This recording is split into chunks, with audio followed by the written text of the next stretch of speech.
Hello friends, welcome back to my YouTube channel the math factory. मैं हूं आपका दोस्त कुणाल चौधरी और आज आपके लिए एक ऐसी चीज़ लाए हैं जो कि आप ग्रेड 9 में भी पढ़ते हैं और अब आप ग्रेड 11 में भी पढ़ते हैं अप्लाइड मैथमेटिक्स में। और वो टॉपिक है आपका इंडाइसेस। अब ये इंडाइसेस नाम की चीज़ क्या है, नाम आपको नहीं पता होगा, बट इसके साथ आपने क्लास 9 में भी पढ़ा होगा, क्लास 10 में भी पढ़ा होगा और अब आप शायद क्लास 11 में भी पढ़ रहे होंगे। सो वो चीज और कुछ नहीं है। आपने कई ऐसे एक्सप्रेशंस देखे होंगे, x की पावर 5, 2 की पावर 10। ये सब चीजें हैं क्या? ये सब किसके अंडर आते हैं? इंडाइसिस के अंदर आते हैं।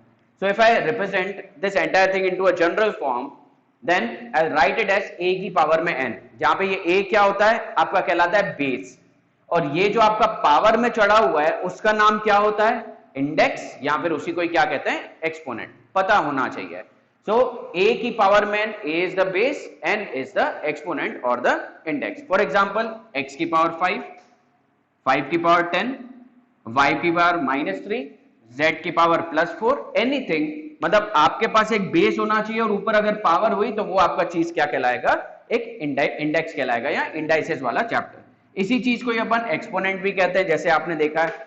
मतलब यहां पे जो आपके पास में पावर है जो चेंज हो सकती है, वो या तो एक अल्फाबेट के फॉर्म में भी रह सकती है या किसी नंबर के फॉर्म में भी आ सकती है। उस चीज को अपन कहते हैं exponent. Now the thing is कि क्यों पढ़ रहे हैं ये चीजें? बिकॉज ये जो आपको पावर यहां पे दिख रही है उससे रिलेटेड कुछ लॉज होते हैं, कुछ शॉर्टकट्स होते हैं कि अगर इसके जैसे हमारे पास दो टर्म्स आ गए तो उनको सिंप्लीफाई करके हम अपने आंसर को कैसे लिख सकते हैं, उसी के लिए कुछ लॉज मैं आपको बताने वाला हूं। और वो लॉज आपके कहलाते हैं लॉज ऑफ एक्सपोनेंट्स। ठीक है, जिसमें सबसे बेसिक और सबसे पहला लॉ है आपका a की पावर m इंटू a की पावर में n is equal to a की पावर में m प्लस n। इसको कैसे समझेंगे? अगर मेरे पास दो टर्म्स हैं जिसमें आपके बेसिस कैसे हैं? सेम। देखो यहां पे भी बेस a है, यहां पे भी बेस a है। पावर सेम हो तो भी चलेगा, पावर डिफरेंट हो तो भी कोई दिक्कत वाली बात नहीं है। बट इन दोनों टर्म्स के बीच में क्या होना चाहिए? मल्टीप्लीकेशन का साइन होना चाहिए। तो ये लॉ हमें कहता है कि आप एक काम करो, दोनों बेसिस को हटाओ, इनकी जगह पे एक सिंगल बेस रखो। ये रहा आपका सिंगल बेस a, और कहता है ये जो आपकी दोनों पावर्स हैं इन दोनों पावर्स को आप क्या कर दो? ऐड कर दो। तो हो जाएगा a की पावर में m plus n। For example मैंने आपको बोला 2 का क्यूब इंटू 2 की पावर में स्क्वायर। तो 2 का क्यूब इंटू 2 का स्क्वायर, दोनों के बेसिस सेम है, पावर्स अलग अलग हैं। सेम भी हो तो कोई प्रॉब्लम नहीं है, बस बीच में मल्टीप्लीकेशन का साइन होना चाहिए। तो कहता है दो बेस को हटा के एक सिंगल बेस लगा दो और ये जो आपकी दोनों पावर्स हैं वो दोनों पावर्स को आप ऐड कर दो। क्या हो जाएगा? 2 की पावर में 3 plus 2 will be equal to 2 की पावर में 5, एंड 2 की power 5 is nothing but 32। So 2 की पावर 3 इंटू 2 की power 2 will come out to be 2 की पावर 5, जिसका ओवरऑल वैल्यू कितना होता है? 32। वेरीफाई कैसे करें? 2 का क्यूब कितना होता है? 8। 2 का स्क्वायर कितना होता है? 4। 8 इंटू 4 वो भी कितना आता है? 32। तो जो चीज आप उस तरीके से निकाल सकते हो वैसे ही आप इस लॉ के हिसाब से भी निकाल सकते हो। तो आपके मन में आएगा तो क्यों करना है ये? फिर ये हम लॉ क्यों याद रखें? क्योंकि हर बार इतनी छोटी पावर थोड़ी ना आएगी। इफ आई आस्क यू 2 की पावर में 32, आपको थोड़ा ना पता है 2 की पावर 32 कितना होता है, और उसको कैसे सिंप्लीफाई करें शायद उसमें भी आप स्ट्रगल करोगे। इस वजह से वैसे क्वेश्चंस में ये वाले लॉज आपके काम में आते हैं। सो this is your first law. दोनों तरीके से याद होना चाहिए कि a की पावर m इंटू a की पावर n लिखा है, इस तरीके से वो कंसाइज फॉर्म में लिखा जाएगा, या फिर ऑलरेडी कंसाइज फॉर्म में दिया है, मेरे को इसको ब्रेक करना है। सो आई शुड नो कि दिस इज a की पावर m इंटू a की पावर में n। So this is your first property, first law. Second, a की पावर m अपॉन a की पावर में n, कि दोनों बेसिस मेरे सेम हैं, पावर्स ये सेम भी हो सकती हैं, ये पावर्स डिफरेंट भी हो सकती हैं, कोई फर्क नहीं पड़ता। बट अगर ये डिवीजन में है तो हम इसको कैसे लिख सकते हैं? इन दोनों बेसिस को हटा के एक सिंगल बेस लिख सकते हैं और पावर में हम क्या चढ़ा सकते हैं? m minus n। मतलब अगर मेरे बेसिस सेम है, पावर सेम हो चाहे डिफरेंट हो, कोई फर्क नहीं पड़ता उससे। बट अगर ये डिवीजन में है तो आप इन दोनों बेसिस को हटा के एक सिंगल बेस लगाओगे a, और पावर्स को आप क्या करोगे? सबट्रैक्ट करोगे। सो दिस बिकम्स a की पावर में m minus n। For example मैंने आपको कहा 3 की पावर 5 अपॉन 3 का क्यूब। तो 3 की पावर 5 अपॉन 3 का क्यूब, आप ध्यान से देखो, ये भी बेस में 3 है, यहाँ पे भी आपका बेस में 3 है, यहाँ पे आपका पावर 5 है, यहाँ पे आपका पावर कितना है 3। So this can be written as 3 की पावर में 5 minus 3 that is equal to 3 का स्क्वायर, एंड 3 का स्क्वायर कितना होता है 9 होता है। सो 3 की पावर 5 अपॉन 3 का क्यूब इज नथिंग बट 3 का स्क्वायर, एंड 3 का square is nothing but 9। So if you know the laws, आप किसी भी बड़े क्वेश्चन को बहुत ही छोटा सा कंसाइज फॉर्म में लिख सकते हो। So this was your second property. हम थर्ड प्रॉपर्टी पे आते हैं। Third property is again important. a की power m whole raise to the power n is equals to a की power n whole raise to the power m, and this can also be written as a की power में m into n। Meaning कि अगर मेरे पास एक single base है, उसकी power में ऑलरेडी कुछ है, और आपने फिर इस पूरे एक्सप्रेशन के बाहर एक और एक्सपोनेंट चढ़ा दिया या एक और पावर लगा दी, तो ये कैसे बिहेव करेगा? कहते हैं दो तरीके से बिहेव कर सकता हूं। सबसे पहला कि ये जो आपके m और n है, आप इनकी पोजीशंस को इंटरचेंज भी कर सकते हो। मतलब जो आपका m अंदर है उसको बाहर भेज दो, जो n आपका बाहर है उसको आप अंदर भेज दो, एक तरीका वो। दूसरा कहता है ये जो आपकी दोनों पावर्स हैं आप इनको मल्टीप्लाई करके लिख दो। मीनिंग बहुत ध्यान से देखना, मैंने आपको कहा 5 का स्क्वायर पूरे की पावर में क्यूब, तो 5 का स्क्वायर पूरे का क्यूब, अगर आप ध्यान से देखोगे इसी चीज को मैं कैसे लिख सकता हूं? मैं 3 और 2 को इंटरचेंज भी कर सकता हूं, तो ये हो जाएगा 5 का क्यूब पूरे का होल स्क्वायर, ठीक है। And then this can also be written as 5 की पावर में 3 इंटू 2 दैट इज 3 इंटू 2 करके लिख देंगे, मतलब ये आपका आंसर क्या आ जाएगा 5 की पावर में 6 आ जाएगा। मतलब 5 का स्क्वायर पूरे का होल क्यूब, इसको अगर सिंप्लीफाइड फॉर्म में मेरे को लिखना है तो मैं कुछ नहीं करूंगा, यहां तो इनकी पोजीशन इंटरचेंज कर सकता हूं depending on demand of the question, या फिर मैक्सिमम केसेस में क्या करते हैं इन पावर्स को अपन मल्टीप्लाई करके लिख देते हैं, मतलब दिस इज 5 की पावर में 6, ठीक है। So this was your third property. Fourth property के ऊपर आते हैं हम।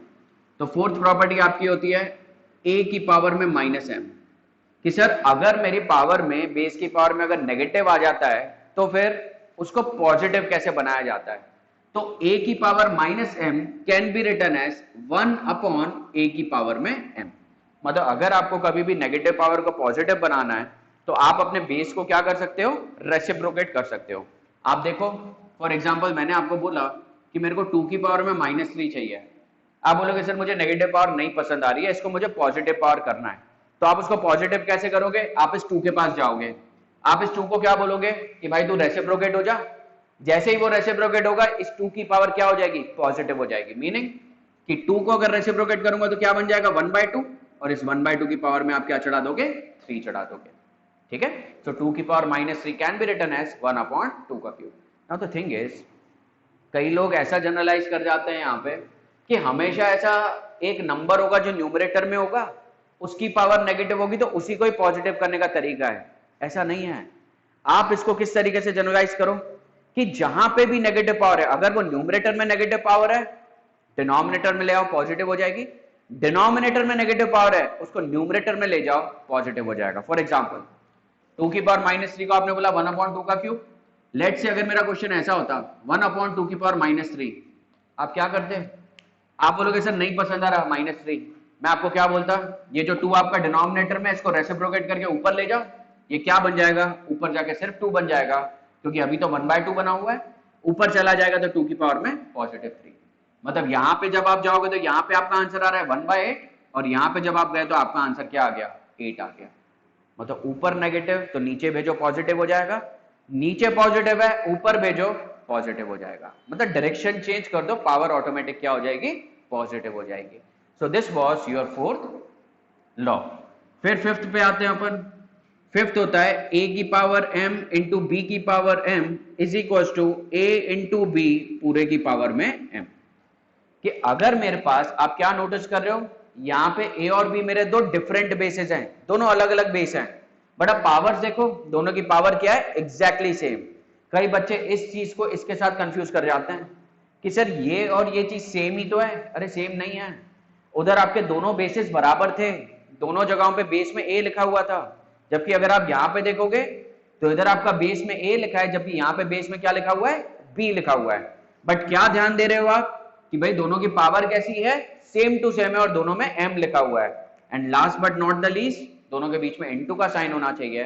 तो हमारे पास एक लिबर्टी होती है लॉ के फॉर्म में कि भाई ऐसे केसेस में आप a और b दोनों को आपस में मल्टीप्लीकेशन में लिख दो और फिर दोनों को एक कॉमन पावर दे दो, और वो कॉमन पावर क्या है आपकी m। मतलब a की पावर m इंटू बी की power m can be written as a into B पूरे की पावर में m। फॉर एग्जाम्पल मैंने आपको बोला 2 की पावर 4 इंटू 3 की पावर 4, तो 2 की पावर 4 इंटू 3 की power 4 will be equals to, आप कंबाइन करके इसको कैसे लिख सकते हो, 2 इंटू 3 पूरे की पावर में 4। भाई दोनों बेसिस मल्टीप्लाई हो गए और दोनों के ऊपर कॉमन पावर चढ़ गई, तो ये क्या बन गया आपका 6 की पावर में 4। तो a into B that is 2 into 3 और पूरे की पावर में क्या आ जाएगा, 4 आ जाएगा। ठीक है, फिर उसी तरीके से अगर मैं 6 पे आऊं, a की पावर m अपॉन b की power m, this can be written as a upon b पूरे की पावर में m, कि अगर मेरे दोनों बेसिस डिफरेंट हैं और अगर वो डिवीजन में है, if they have the common power, तो ये हमें क्या कहता है कि आप दोनों को एक सिंगल ब्रैकेट में डाल दो दोनों बेसिस को और उनके ऊपर ये कॉमन पावर चढ़ा दो। ठीक है, तो इसका अगर हम एक एग्जांपल लेते हैं तो कैसा लेंगे, मैं अगर आपको कहता हूं 3 का क्यूब अपॉन 2 का क्यूब, तो आप मुझे क्या कहोगे, सर आप इसको किस तरीके से लिख सकते हो, 3 और 2 को एक ही बेस बना दो और इनके ऊपर इनकी कॉमन पावर चढ़ा दो, दैट इज 3/2 पूरे का होल क्यूब। ठीक है, तो ये आपकी 6 प्रॉपर्टीज थी। 7th वाली भी मैं डिस्कस कर लेता हूं यहीं पे। तो आप देखिएगा 7th के बारे में अगर मैं बात करूं तो 7th हो जाएगा a की पावर में 0 इज इक्वल्स टू 1। मतलब कोई भी मेरा बेस हो, चाहे वो 100 की पावर 0 हो, -200 की पावर 0 हो, कैसा भी आपका बेस हो, अगर आपकी पावर 0 हुई, आपका आंसर क्या हो जाएगा, हमेशा 1 हो जाएगा। Last but not the least 8th, मैंने आपको बोला nth root of a, nth root, ये n इंटू नहीं लिखा है मैंने बोला nth root of a। nth root का मतलब है स्क्वायर रूट भी हो सकता है, क्यूब रूट भी हो सकता है, 4th रूट भी हो सकता है, 5th रूट भी हो सकता है। तो मैंने लिखा nth रूट ऑफ a। तो कहता है, क्योंकि हम ये सारी चीजें किस फॉर्म में कर रहे हैं, एक्सपोनेंट के फॉर्म में कर रहे हैं कि एक बेस होना चाहिए और उसकी पावर में कुछ होना चाहिए। तो यहां पे भी मैं क्या चाहता हूं कि ये जो nth रूट ऑफ a है मुझे ऐसा नहीं दिखना चाहिए, रादर मेरे को इसको पावर में बताओ कैसा लिखेंगे। तो आप बोलोगे सर बेस तो मेरा a ही रहेगा, आप अगर इस nth रूट को हटाओगे तो ये n जो है रेसिप्रोकेट होके पावर में चला जाएगा। मतलब nth रूट ऑफ a को आप क्या लिख सकते हो, a की पावर में 1/n लिख सकते हो। ठीक है, फॉर एग्जाम्पल अगर मैं आपको कहूं कि इसका एक एग्जाम्पल अगर मैं आपको देता हूं तो आप देखना क्या हो जाएगा। मैंने आपको बोला क्यूब रूट ऑफ 4, तो क्यूब रूट ऑफ 4 को आप कैसे लिखोगे, 4 की पावर में 1/3। मैंने आपको बोला 5th रूट ऑफ 7, तो आप इसके लिए क्या लिखोगे, इसको आप लिखोगे 7 की पावर में 1/5।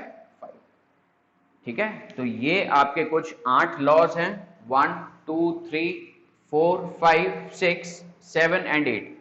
ये 8 लॉज अगर आपको आते हैं तो हम इस पे बेस्ड कैसा भी क्वेश्चन सिंप्लीफाई कर सकते हैं।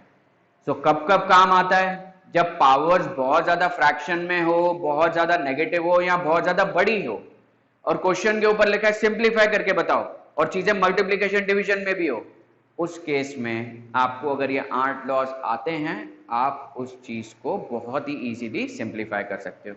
कैसे, वो हम अभी क्वेश्चंस के थ्रू समझने की कोशिश करेंगे। ठीक है, तो हमने जो भी लॉज सीखे अभी उस पे बेस्ड हम कुछ सिलेक्टेड क्वेश्चंस अभी करेंगे, सो दैट एटलीस्ट ये जो स्टार्टिंग के 8 लॉज हैं उनके लिए जो बेसिक क्वेश्चंस है उनको कैसे किया जाता है पहले वो समझेंगे, एंड देन इसमें कुछ 1-2 और एडिशनल प्रॉपर्टीज हैं एक्सपोनेंट्स में जो हम आगे सीखेंगे। अभी के लिए ये जो हमने लॉज सीखे उन पे बेस्ड हमारे पास जो क्वेश्चंस हैं उसमें सबसे पहला है, कहता है 3x की पावर 4 इंटू वाई का क्यूब मल्टीप्लाइड विथ 18x का क्यूब इंटू वाई की पावर 5। कहता है सिंप्लीफाई करके बताओ। अब सिंप्लीफाई करने के लिए आप देखो ये सारे के सारे मल्टीप्लिकेशन में होता है, दिस इज 3 इंटू एक्स की पावर 4 इंटू वाई का क्यूब इंटू 18 इंटू एक्स का क्यूब इंटू वाई की पावर में 5। अब मुझे पता है कि ये सेपरेट सेपरेट दूर दूर अगर लिखूंगा तो मेरे को समझ में ही नहीं आएगा कौन सी प्रॉपर्टी लगी हुई है। मैंने क्या किया, पहले तो ये जो 3 और 18 है जो नंबर फॉर्म में लिखे हैं उनको मैंने एक साथ लिख दिया। फिर ये जो भी x वाले टर्म्स है दैट इज x की पावर 4 इंटू एक्स का क्यूब, इनको मैंने एक साथ लिख दिया। एंड लास्टली ये जो y का क्यूब इंटू वाई की पावर 5 है, इनको मैं एक साथ लिख देता हूं। क्यों कर रहा हूं ऐसा? क्योंकि अगर जब तक मेरा बेस सेम नहीं होगा तब तक ऐसी वाली प्रॉपर्टीज में कहां लगा पाऊंगा, क्योंकि मल्टीप्लीकेशन तो सपोर्ट कर रहा है बट अगर बेस ही बराबर नहीं हुआ तो फिर हम क्या ही कर लेंगे यहाँ पे। तो मैं यहाँ पे बेसिस जो सेम बेस वाले हैं उनको साथ में कनेक्ट करने की कोशिश कर रहा हूँ। तो देखो 18 इंटू 3 तो 54 होता है, ये तो समझ में आ गया। x की पावर 4 इंटू एक्स का क्यूब, दोनों में बेस सेम है, पावर डिफरेंट है, आपको अलाउड है इस प्रॉपर्टी की मदद से x की पावर में you can write it as 4 plus 3 into ये है y का क्यूब इंटू वाई की पावर 5 दैट इज a की पावर m इंटू a की पावर n। वापस से इस पे भी वही प्रॉपर्टी लगेगी, ये हो जाएगा y की पावर में 3 plus 5। So final answer will be 54 into x की पावर में 7 इंटू y की पावर में 8 which can also be written as 54 x की पावर 7 y की पावर में 8। तो जो क्वेश्चन दिखने में पहले इतना लंबा सा था उसी को ही सिंप्लीफाई करते हुए 54 x की पावर 7 y की पावर 8, जबकि वहां पे दो x थे, दो y थे, दो अलग अलग नंबर थे, सबको मर्ज करके कंसाइज फॉर्म में लिखा 54 x की पावर 7 y की पावर 8। क्यों लिख पाया? क्योंकि मेरे को लॉज लगाना आते हैं। सो this was your first question, बहुत ही बेसिक है, एकदम बेसिक से शुरू करेंगे फिर अच्छे क्वेश्चंस पे आएंगे। तो ये था आपका फर्स्ट। अब आते हैं हम सेकंड पे। What is our second question? कहता है 3x की पावर 4 y का क्यूब, तो 3x की पावर 4 y का क्यूब अपॉन 18 x का क्यूब इंटू y की पावर 5, x क्यूब y की पावर में 5। अब आप देखो यहाँ पे भी इस क्वेश्चन में मुझे बोला गया सिंप्लीफाई, बहुत सारे x दिख रहे हैं, आई मीन दो x दिख रहे हैं और दो y, और दो मुझे नंबर भी दिख रहे हैं। मैं बड़ा सिंपल रखूंगा अपनी चीजों को, मैं 3 के नीचे 18 को रख दूंगा क्योंकि सब मल्टीप्लीकेशन डिवीजन में, इनटू ये x की पावर 4 लिखा है तो इसके नीचे मैं x वाला ही टर्म रख देता हूं, x की पावर 4 अपॉन x का क्यूब, इनटू ये लिखा है y की पावर 3 अपॉन y की पावर में 5। क्यों किया? क्योंकि बेसिस अगर सेम हो जाएंगे, पावर डिफरेंट हो सेम हो मतलब नहीं है, और अगर डिवीजन में तो ये वाली प्रॉपर्टी लग जाएगी। a की पावर m अपॉन a की power n can be written as a की पावर में m माइनस n। तो सबसे पहले तो 3 और 18 को काट दो, 6 टाइम्स जाएगा, तो हमने इसको लिखा 1/6 इंटू, इसको देखो x की पावर 4 अपॉन x का क्यूब, जैसे a की पावर m अपॉन a की पावर n, क्योंकि बेस सेम है पावर डिफरेंट है तो सिंगल बेस लगा के पावर्स को क्या कर देना, सबट्रैक्ट। किस प्रॉपर्टी ने सिखाया? इस प्रॉपर्टी ने सिखाया। इनटू y का क्यूब अपॉन y की power 5, this can be written as y की पावर में 3 minus 5। So this is 1/6 into x की पावर में 1 इंटू वाई की पावर में क्या आ जाएगा, माइनस ऑफ 2 आ जाएगा। So what will be your final answer? 1/6 into x into, अब आप बोलोगे सर इसको y की पावर -2 लिख देते हैं, नहीं लिखेंगे। हमें हमेशा क्या पसंद होना चाहिए? हमें हमेशा अपनी पावर्स पॉजिटिव पसंद आनी चाहिए। तो हमने कहा भाई ये तो नेगेटिव पावर है, तो हमने एक और प्रॉपर्टी सीखी है कि मेरे पास अगर कभी भी नेगेटिव पावर हुई उसको मैं पॉजिटिव बना सकता हूं एट विल, अगर मुझे ये प्रॉपर्टी लगाना आती है। तो नेगेटिव पावर से पॉजिटिव पावर कैसे बनाएंगे? अगर न्यूमरेटर में पॉजिटिव लिखा है तो अपने बेस को डिनोमिनेटर में भेज दो, उसकी पावर ऑटोमेटिक क्या बन जाएगी, पॉजिटिव बन जाएगी। मतलब y की पावर -2 है, y को रेसिप्रोकेट कर दो, 1 अपॉन y हो जाएगा और पावर में क्या आ जाएगा, 2। अब एकदम अच्छे से आंसर को लिखना है तो जितने भी न्यूमरेटर हैं वो सारे मल्टीप्लाई में हैं, जितने भी डिनोमिनेटर हैं वो भी मल्टीप्लाई में। 1 इंटू एक्स इंटू 1, तो 1 इंटू एक्स इंटू 1 तो x ही होता है, अपॉन 6 इंटू वाई का स्क्वायर, आंसर क्या हो जाएगा, 6y²। मतलब जो आपका क्वेश्चन दिखने में ऐसा था अब वही आपका क्वेश्चन दिखने में कैसा हो गया, x अपॉन 6y²। क्या हम क्वेश्चन को सिंप्लीफाई कर पाए कि नहीं कर पाए? डेफिनेटली कर पाए। क्यों कर पाए? क्योंकि हमको ये लॉज अप्लाई करना आ चुके हैं। ठीक है, so this was your second question जिसने कौन कौन से लॉज को यूज कराया, a की पावर m अपॉन a की पावर n और एक a की पावर -m वाले को। ठीक है, moving on to the third question. आप थर्ड पे आओगे। थर्ड है आपका, कहता है -2 x का स्क्वायर अपॉन y का क्यूब होल पावर में क्या है आपके पास में 3। द क्वेश्चन सेज कि भाई मैं जो हूं यहां पे इन लॉज के थ्रू सिंप्लीफाई होना चाहता हूं। सो -2x का स्क्वायर अपॉन y का क्यूब। आप सबसे पहले कौन सा रूल लगाओगे, कौन सा लॉ लगाओगे यहां पे?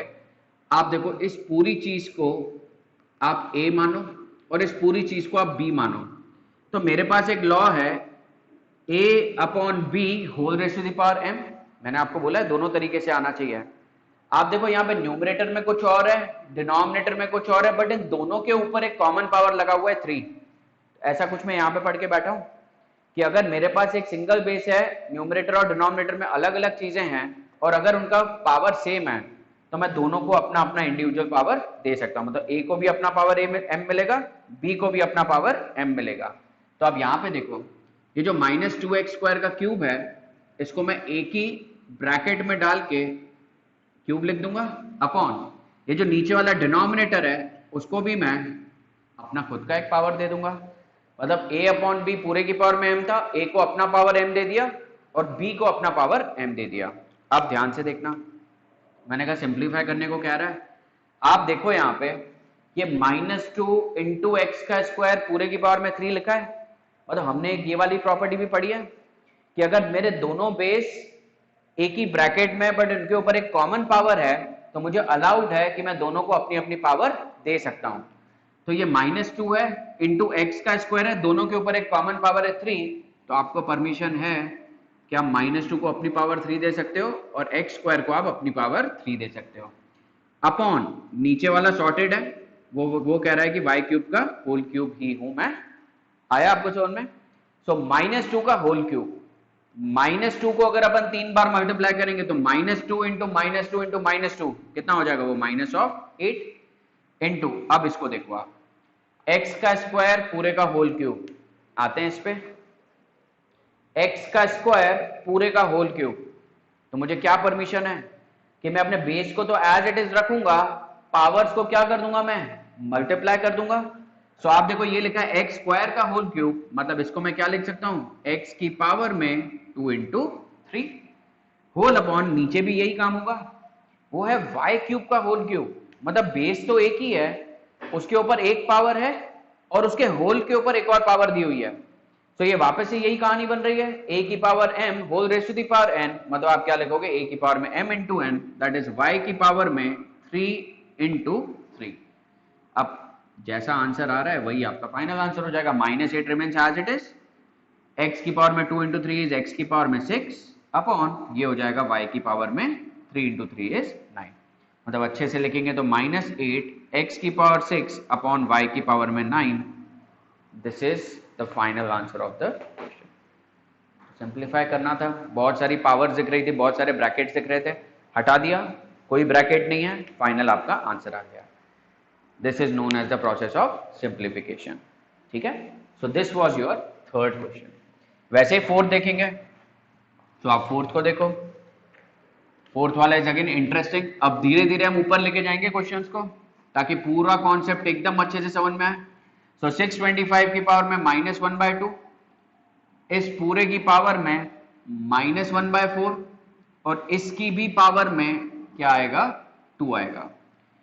बहुत सारी पावर्स दी हैं इसने, और यहां पे मैक्सिमम बच्चे कंफ्यूज हो जाते हैं कि सर करें क्या। जैसे आप बोर्ड मास रूल में क्या करते थे? सबसे पहले आप ब्रैकेट को सॉल्व करते थे। तो bracket of multiplication, sorry, bracket of division, multiplication, addition and subtraction, सबसे पहले तो ब्रैकेट ही आता था। यहां पे भी आपने वही करना है। आप बोलोगे सर इतने सारे ब्रैकेट हैं, सबसे पहले अंदर वाले ब्रैकेट से बात करनी होती है। अंदर वाले ब्रैकेट को सॉल्व करते करते इस लास्ट वाले ब्रैकेट पे आना है, जिसकी पावर में क्या चढ़ा हुआ है? 2 चढ़ा हुआ है। देखना कैसे। आप आए यहां पे 625 के पास में, है ना। देखो, आपको ना फ्रैक्शनल पावर कभी भी अच्छी नहीं लगनी चाहिए। फ्रैक्शनल पावर हमेशा आपको काटने का मन करना चाहिए कि भाई ये नहीं पसंद आ रहा है, जो नीचे 2 आ गया ये नहीं जम रहा हमें, अब क्या करें। आप हमेशा बेस के पास जाओगे, क्योंकि -1/2 किसका पावर है? 625 का पावर है। तो बेस 625, आप 625 के पास जाओगे कि 625 आप किसी के स्क्वायर हो क्या? क्योंकि अगर इस 2 को कटना है तो इस प्रॉपर्टी के थ्रू कब कटेगा? क्योंकि बाहर तो 1/2 है। अगर m मेरा 2 बन जाए तो 2 इंटू 1/2 करके 2 से 2 कैंसिल हो जाएगा। तो मैं क्या करूंगा? मैं 625 के पास गया, मैंने पूछा कि भाई ये बाहर वाले 2 के साथ कुछ करना है, हमें काटना है उसको। तो 625 को पूछा क्या आप किसी के स्क्वायर होते हो? 625 कहेगा यस मैं 25 का स्क्वायर हूं। सो 625 कैन बी रिटन एज 25 का स्क्वायर, इसकी पावर में -1/2, इस पूरे की पावर में -1/4, एंड ये जो भी मेरा आएगा उसकी पावर में क्या आ जाएगा 2। अब आप देखो यहां पे 25 का स्क्वायर पावर में -1/2, आप इसको क्या लिखोगे, इस पूरे ब्रैकेट को सॉल्व करेंगे तो दिस विल बी 25 की पावर में, इस रूल के अकॉर्डिंग m और n अगर ऐसे अंदर बाहर हैं तो आप उनको मल्टीप्लाई करके लिख सकते हो। So this becomes 2 into -1/2, and इस पूरी चीज के बाहर अगर आप देखोगे तो -1/4 अभी भी बैठा है, इस पूरी चीज के बाहर 2 अभी भी बैठा है। देखो क्या बना, 2 से 2 तो अपना कैंसिल हो गया। मतलब अब मेरा क्वेश्चन थोड़ा सिंप्लीफाई तो हुआ है, क्या बना, 25 की पावर में -1, पावर में -1/4, और इस पावर में भी क्या हमारे पास में 2 है। सो अब आप देखो, अब हम इन दोनों को करेंगे क्योंकि 25 की पावर में ऑलरेडी -1 है और इस पूरे के बाहर एक और -1/4 है। So again applying this identity, a की power m whole raise to the power n is equal to a की पावर में m इंटू n। सो इसको हम कैसे लिखेंगे, दिस इज 25 की पावर में -1 इंटू -1/4 एज इट इज, इस पूरे का हम क्या करेंगे, होल स्क्वायर करेंगे। सो आप देखो ये क्या बनेगा, दिस बिकम्स 25 की पावर में -1 into -1/4 can be written as +1/4, पूरे का क्या आ जाएगा आपका, होल स्क्वायर आ जाएगा। अब आप देखो 25, मतलब ऐसा जो क्वेश्चन दिख रहा था उसको सिंप्लीफाई करते करते हम कहां पे आ गए, 25 की पावर में 1/4, उस पूरे का क्या हो जाएगा, होल स्क्वायर हो जाएगा। अब 25, आप बोलोगे सर ये आपने ही सिखाया कि फ्रैक्शनल पावर हमें अच्छी नहीं लगनी चाहिए, मतलब आपका मन है कि सर ये 4 कट जाए। अब 4 अगर काटना है तो 25 के पास जाऊंगा तो 25 can only be written as 5 का स्क्वायर। किसी भी चीज का पावर 4 करने पे 25 नहीं आता, तो हमने कहा क्या करें, कहता है जितना आप सपोर्ट कर सकते हो उतना तो सपोर्ट करो। आप अगर 5 का स्क्वायर लिखे जा सकते हो तो आप अपने आप को 5 का स्क्वायर लिखो तो सही। तो हमने इसको लिखा 5 का स्क्वायर, पावर में क्या है 1/4, और इस पूरे की पावर में बाहर क्या है, स्क्वायर। सो देखो कैसा बन जाएगा ये 5 का स्क्वायर इंटू 1/4, क्योंकि 5 का स्क्वायर है उसकी पावर में क्या है 1/4, तो हो जाएगा 5 की पावर में 2 इंटू 1/4, और इस पूरे की पावर में बाहर क्या आ जाएगा 2, ये 2 से 2 कट गया, मतलब दिस इज 5 की पावर 1/2, पूरे की पावर में स्क्वायर। अब लास्ट टाइम आपकी ये प्रॉपर्टी लग रही है, a की power m whole raise to the power n, that is a की power m whole raised to the power n. Now this can be written as 5 की पावर में 1/2 into 2।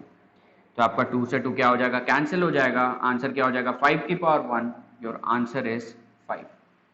मतलब जो क्वेश्चन दिखने में इतना वियर्ड सा दिख रहा था, इतना टफ दिख रहा था राइट फ्रॉम द स्टार्ट, उसका आंसर ऐसा है। कैसे पहुंचे यहां तक, सिर्फ और सिर्फ ये लॉस लगा के, ये प्रॉपर्टीज लगा के।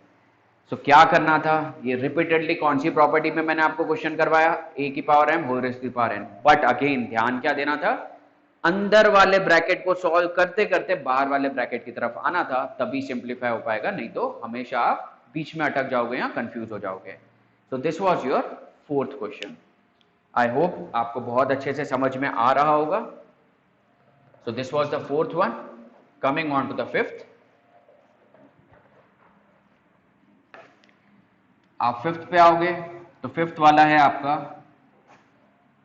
स्क्वायर रूट ऑफ 2 का square into this is 4th root of 256 upon this is cube root of 64 minus 1/2 की पावर में क्या हो जाएगा, -2।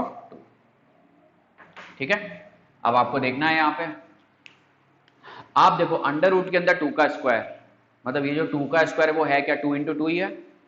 आप सामने से काउंटर करोगे, सर ये तो अंडर रूट ऑफ 4 है और अंडर रूट ऑफ 4 को तो हम डायरेक्टली 2 लिख सकते हैं। बिल्कुल सही बात है। आप में से कई बच्चों को पता होगा कि 256 जो होता है वो 4 की पावर 4 होता है। कई बच्चों को पता भी होता है, कईयों को नहीं भी पता होता है। आपको भी पता है 4th रूट में से कौन बाहर आता है, जो 4 का ग्रुप बनाता है। मतलब इफ आई राइट 4 टाइम्स, तो 4th रूट ऑफ 4 × 4 × 4 × 4, एक 4 आपका बाहर आ जाएगा, ये आपका आंसर हो जाएगा। क्यों, क्योंकि 4th रूट का डिमांड क्या होता है, 4 के ग्रुप जो बनाएगा उनमें से एक जना बाहर आ जाएगा। बट द थिंग इज, कई बच्चों को नहीं पता होता, एंड द थिंग इज हम कौन सा टॉपिक कर रहे हैं, एक्सपोनेंट्स कर रहे हैं। सो हम ये भी तो सीखना चाहते हैं कि अगर हमें ऐसे करके इसको बाहर नहीं निकालना है तो भी अगर आंसर 4 है तो क्या कोई और मेथड है जिससे आंसर 4 आ सकता है? Yes, and that method is nothing but exponents. Exponents का मतलब है रूट हटाओ, उनको पावर फॉर्म में लिखो, प्रॉपर्टीज लगाओ, आंसर आएगा। कैसे? देखो यहाँ पे आप, ये जो आपका 2 का स्क्वायर है, बाहर कुछ नहीं लिखा मतलब स्क्वायर रूट लिखा है, और मैंने आपको एक प्रॉपर्टी बताई थी, कभी भी आप रूट हटाओगे, स्क्वायर रूट है तो पावर में 1/2 आ जाएगा, क्यूब रूट है तो पावर में 1/3 आ जाएगा, फोर्थ रूट है तो पावर में 1/4 आ जाएगा। तो देखना आप यहाँ पे, ये जो 2 का स्क्वायर है ये तो मेरा बेस है, वो तो एज इट इज रहेगा। स्क्वायर रूट को हटाऊंगा तो पावर में क्या आ जाएगा, 1/2 आ जाएगा, इनटू ये 256 मेरा एज इट इज रहेगा, इसको पावर में चढ़ाऊंगा तो क्या आ जाएगा, 1/4 आ जाएगा। वैसे 64 के पास जाऊंगा तो 64 तो बेस है, उसका क्यूब रूट है तो पावर में क्या आ जाएगा, 1/3 आ जाएगा। एंड माइनस, अब आप इसको तो सिंप्लीफाई अभी कर सकते हैं क्योंकि 1/2 की पावर में -2 है, 1/2 मेरा पूरा का पूरा बेस है, पावर नेगेटिव है।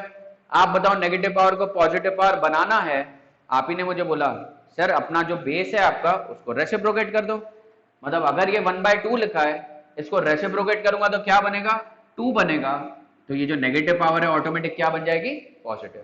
मतलब बेस को रेसिप्रोकेट करने पे आपका जो पावर है उसका साइन क्या हो जाता है, चेंज। तो ये तो सिंपल हो चुका है, ये 2 का स्क्वायर मुझे पता है 4 होता है, आगे यूज करेंगे। इसको पहले देखो, दिस इज 2 का स्क्वायर पूरे की पावर 1/2, वापस यही वाली चीज हो रही है, a की power m whole raise to the power n is a की पावर में m इंटू n।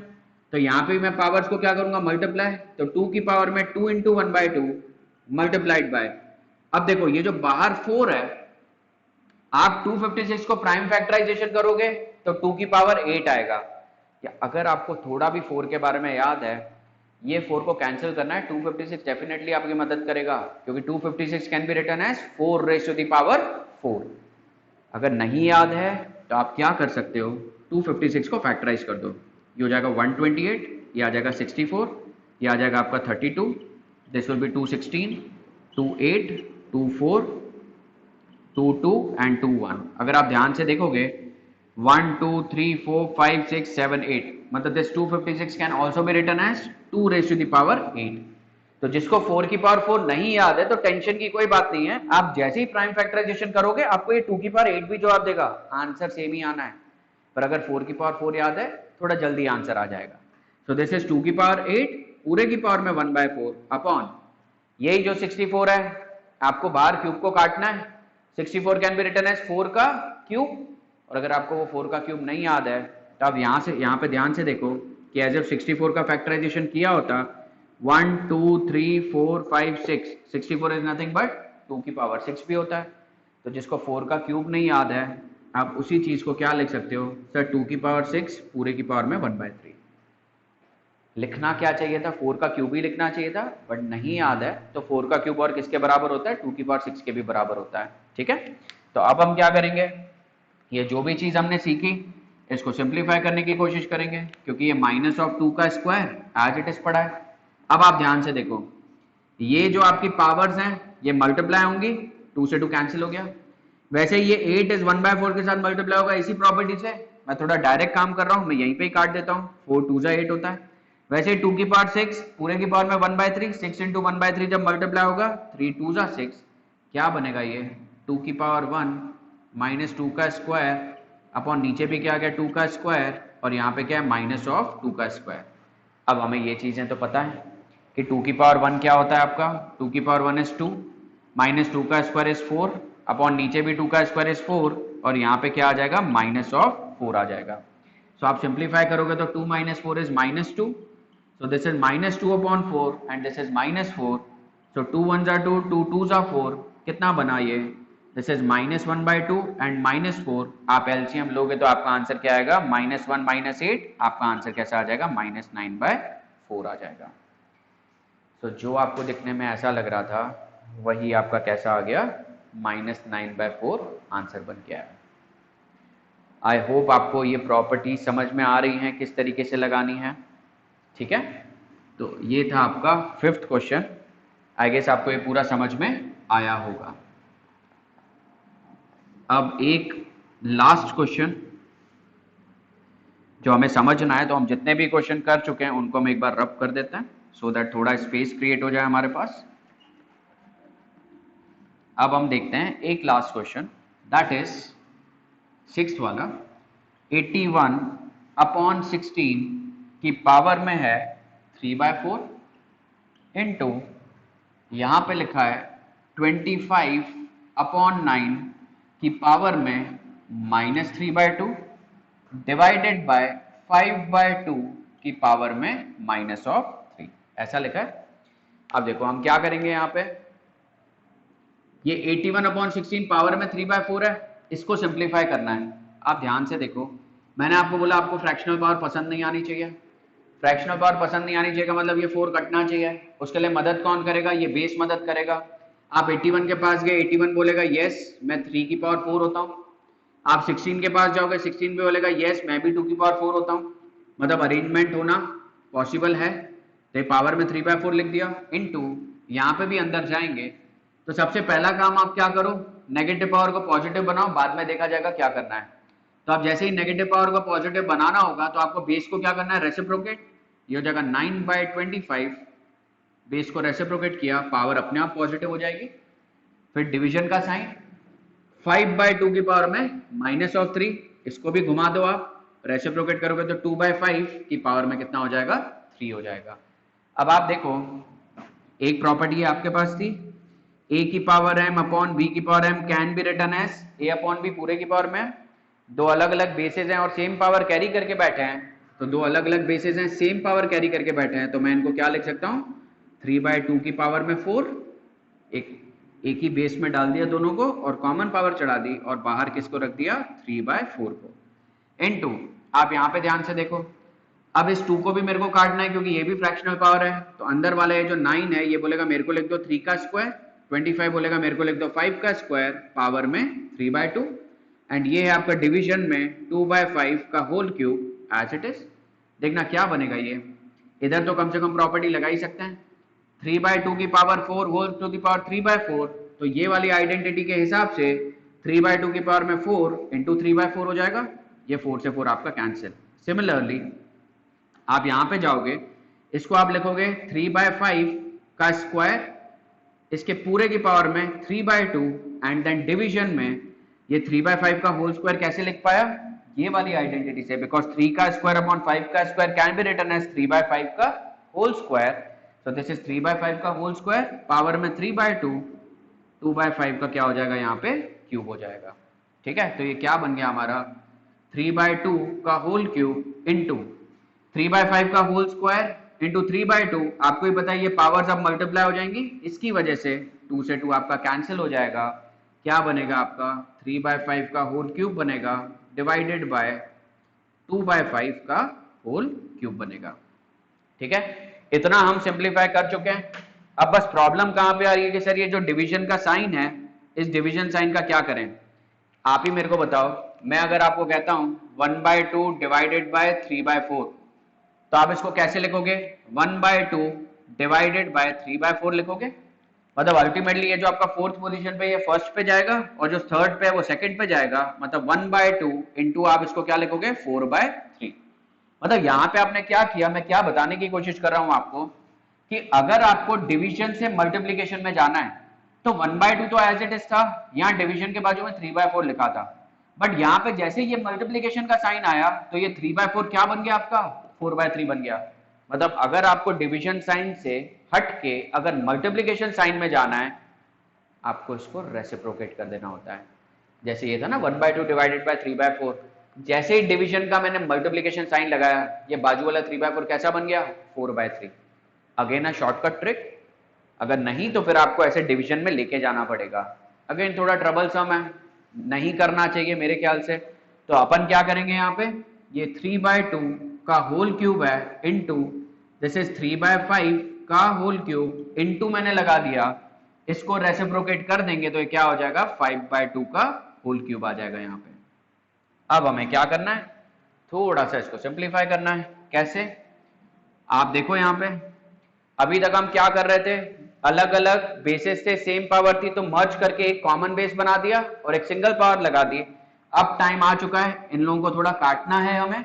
अगर काटना है तो सबको अपना अपना पावर देना पड़ेगा। तो 3/2 का अगर होल क्यूब लिखा है तो क्या मैं इसको 3 का क्यूब अपॉन 2 का क्यूब लिख सकता हूं कि नहीं? डेफिनेटली लिख सकते हैं। इनटू अंदर जाऊंगा तो ये इसको भी अपना अपना पावर दूंगा तो दिस विल बिकम 3 का क्यूब अपॉन 5 का क्यूब इनटू यहां पे भी अपना अपना पावर देंगे तो 5 का क्यूब अपॉन क्या आ गया? 2 का क्यूब। ऑब्वियस सी बात है, सारे के सारे मल्टीप्लीकेशन में कोई ब्रैकेट लगाने की अब जरूरत ही नहीं है। सो 3 का क्यूब अपॉन 2 का क्यूब इंटू 3 का क्यूब अपॉन 5 का क्यूब इंटू कितना आ जाएगा यहाँ पे? 5 का क्यूब अपॉन 2 का क्यूब। आप अगर ध्यान से देखोगे तो आपका ये 5 का क्यूब और ये 5 का क्यूब आपका कैंसिल हो जाएगा। ऊपर अगर आप देखोगे तो क्या बन गया आपका?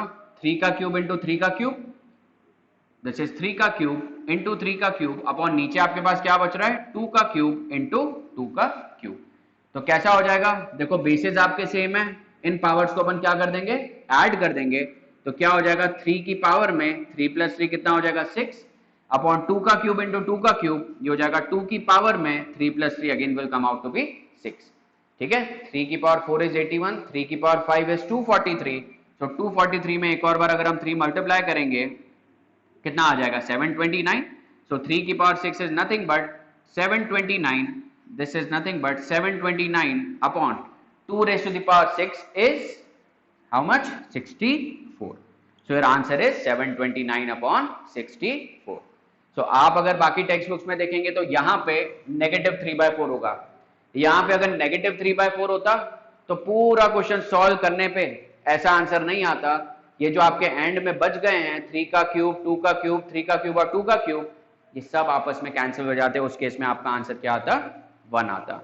बट हमने खुद ही अपना क्वेश्चन चेंज किया है, हमने यहाँ पे -3/4 नहीं लगाया है। एज इट इज जैसा क्वेश्चन था उस पूरे को जब हमने सॉल्व किया तो हमारा आंसर कैसा निकल के आया? 729 अपॉन 64 निकल के आया। सो जो भी मैंने आपको लॉस बताए उस पे बेस्ड मैंने आपको 6 क्वेश्चंस करवाए।